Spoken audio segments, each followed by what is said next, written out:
what's up out there? Marty here with GuitarJams.com. I was getting a lot of emails about like some more rhythm guitar and theory kind of lessons. So what I wanted to do for this little module is I'm going to just show you a bunch of different ways to play the exact same chord, a D major chord, which is, you know, one of the classic guitar chords to know.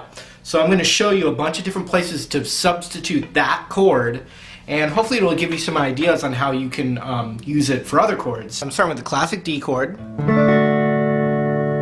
and the root is either the open D right here or the third fret on the B string, which is a D note as well. So the first different kind of D chord, or the first alternate voicing, or this one would be called an inversion, and what I'm going to do, this note right here is called F sharp. I'm going to play this note, F sharp, in the bass right here. So then my middle finger is going to go on the third fret of the B, index on the second fret of the G. So there is another way to play D chord. You could even bar it right there. You could add your pinky on the fifth fret of the high E as well, for different inversions and things.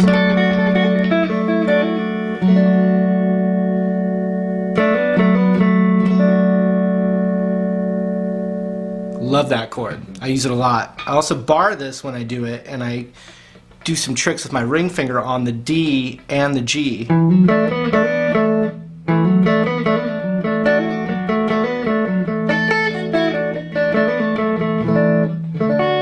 Same chord. But then you could also put your pinky on the fifth fret of the A, which is the root again, a D note. And now what you see is that this is forming the shape of a C major chord, up a whole step. C, D, E, half step to F, G. It's a movable chord, especially when you're barring with your index fingers acting like a capo. So we have this. And that's from Under the Bridge.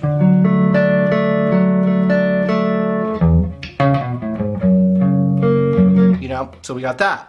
Then we got this bar chord right here with the root, again on the fifth fret of the A. And that looks like an A major chord up a whole step. A, B, half step to C, whole step to D. So two little things that come from here. I really like this higher triad where you put your index on the fifth of the high E, and then you play the seventh on the B and the G. Now you have a higher voiced D chord.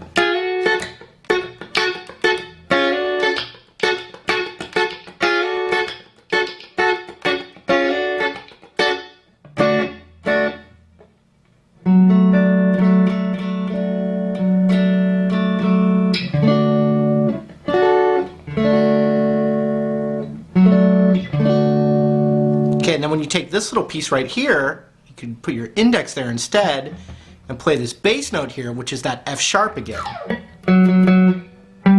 Oops, sorry. And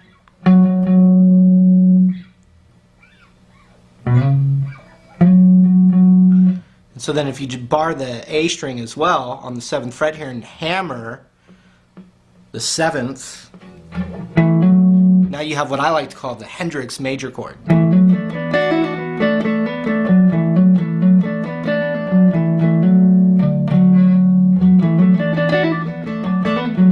You have the major pentatonic underneath that.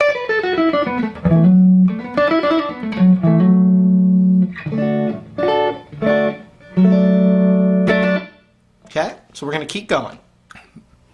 The interesting thing about this is it actually comes from the G form. So I'm barring this right here, but look.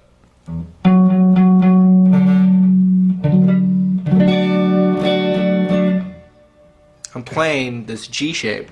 G, A, B, half step to C, D, but then it needs to be barred because of what's normally the open strings on the G chord. It's kind of a cumbersome chord shape. So a lot of people just play a little cluster of it.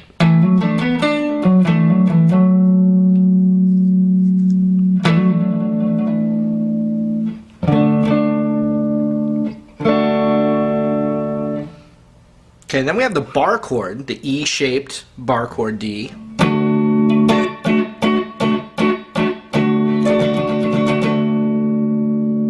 Standard chord right there. But there's variations. You could play the top three, meaning the top three pitch strings of it, and it would look like this. You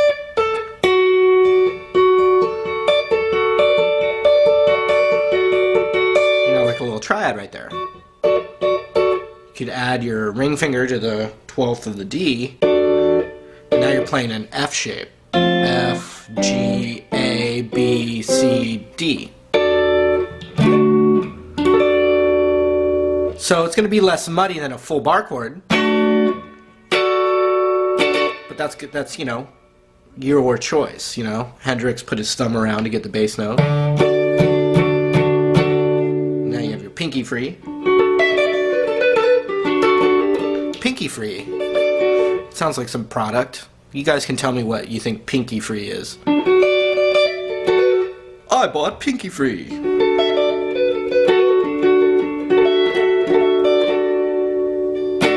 Cool, just like that.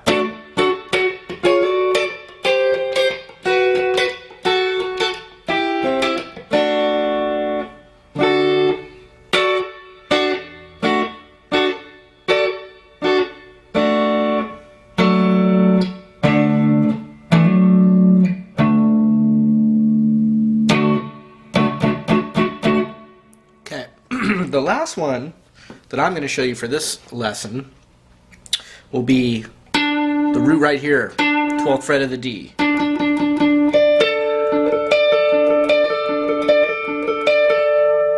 And it's kind of part of a D shape right here, but then with the root right here.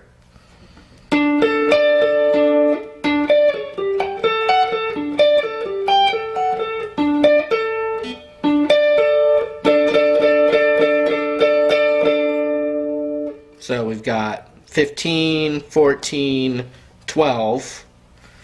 But something that's really awesome is playing that F sharp again. That's called the third of this chord, the major third. It's a really strong tone of the chord. So it's right here on the 14th of the low E. So you can play that as a D major chord right here. And the A string is muted by my middle finger.